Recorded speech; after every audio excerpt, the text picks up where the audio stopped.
Hi, I am Amy Richardson of Richardson Professional Solutions, where we provide back office services for other small businesses, nonprofits, and family estates across the country. And today I am bringing some value to you by introducing you to one of our wonderful community members, Napoleon Houser. And he's going to tell you a little bit about who he is and what he does for our community. Hello there. My name is Napoleon Houser. I run an organization by the name of Going Back to Give Back. And our motto is we build community, one person at a time. Pretty much what we do is we help provide mentorship. We also help provide job training. We also provide education for the workforce. We try to give people a well-rounded, holistic approach so that they can have a good pathway towards successful life in the community. Right. So thinking about your mentorship program, who is your ideal candidate for that program? So our ideal candidate would be anyone that is at risk. Primarily, we deal with people that have been in incarceration or someone that may be coming out of drug and alcohol treatment.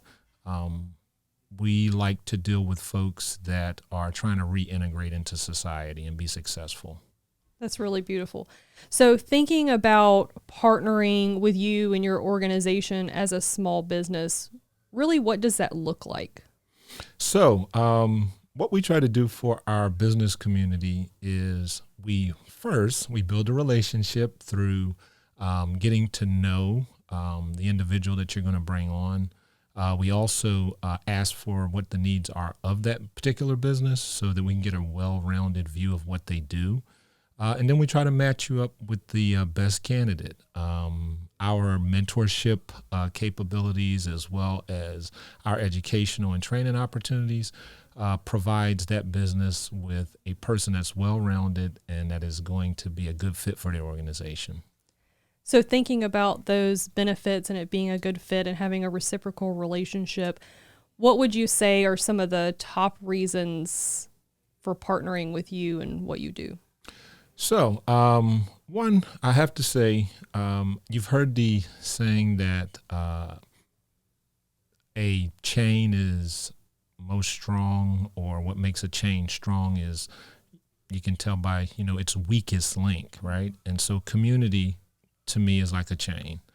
The weakest link in our society needs to be strengthened. You hear a lot of people complaining about crime and some of the things that go on in society that create deficits and holes. Mm-hmm. And so we as an organization, instead of being a part of the complaint, we believe in trying to assist and strengthen that weak link in the community, which are individuals that, may have some struggles, may have some deficits in areas like housing, areas like family services. There may be some childhood trauma. We try to come alongside those individuals and give them whatever they are going to need to be successful. That's wonderful. So thinking about additional ways that you can partner, I know that you are a faith-based organization. So do you want to talk a little bit about how that plays a role in what you do? Absolutely. So the faith-based element to us is a large part of our mentorship. Mentorship requires a transference of life, right? It's not just this thing of I come in and give you a few bullets and then bye-bye, right? Mm-hmm. But it is more of a transference of life. You and I have had the opportunity to do some one-on-ones. One-on-ones are people meeting together just to talk about who they are and what it is that they do, not just on a high 50,000-foot view level, but on a personal level in terms of how are things going? What are your needs? How can I help? And we tried to create that conversational transference of life because what we find that people learn through what is caught more than what is taught. Mm-hmm. And so by watching an individual be successful, it allows that person to implement and duplicate some of that, I call it chew up the meat and spit out the bones, right? There are parts of us that are very easily transferable where somebody may admire, and that only happens through relationship. Right. So speaking of relationships, family is really important.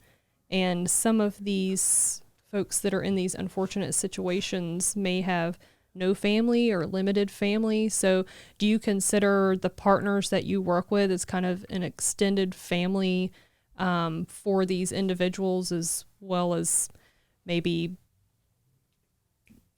what's the word that I'm looking for? Cut. Because the word that I'm looking for. Not a good influence. What is it? Like your parent is or your grandparent is your role model? Yes, There it thank is. you. Yeah, there we go. Stupid Perfect. COVID brain, man. Okay. The thesaurus isn't upcharged. Whew. Okay, role model, Amy. Come on. All right. So going to roll that back a little bit. Yep. So speaking of these at-risk individuals who may not have a lot of family or maybe no family, do you see these business partners and community members that you're able to partner with, are they able to kind of fit into an extended family or a role model position for these individuals? Absolutely. And I'd like to say this, and I'm going to tackle this in several different ways. So Okay. There is a part of this where we're looking to partner, right, with businesses. But I want to say this, that we also want to partner with organizations, okay, because we realize that we're limited, right, in some of what we can do. And the beauty of community is you don't have to do it all, That's right? right. Takes a village. It takes a village, right? Right. There are other organizations that are specialists that do some of these things that are very beneficial. And so there's a young woman by the name of Angela Bakos in our community that does something that is amazing. It's called the Resource Community Event. And that event allows a bunch of nonprofits just to get together and talk about what their services are, right? And so some of our partners are those that deal with trauma. Some of our partners are those that deal with family services. And so, and I'll even make a plug right now, right? Because I'm trying to build relationships with authorities like police departments or the DCS community, right? Because some of what we're seeing with drug and alcohol treatment as well as with incarceration is the recidivistic nature of, the process right now. It is overwhelming. Like, people are constantly going back into the system. And I think part of it is because there's a lack of understanding between both sides. Right. And so we really look to communicate and support the ladies, the men and women in blue, right?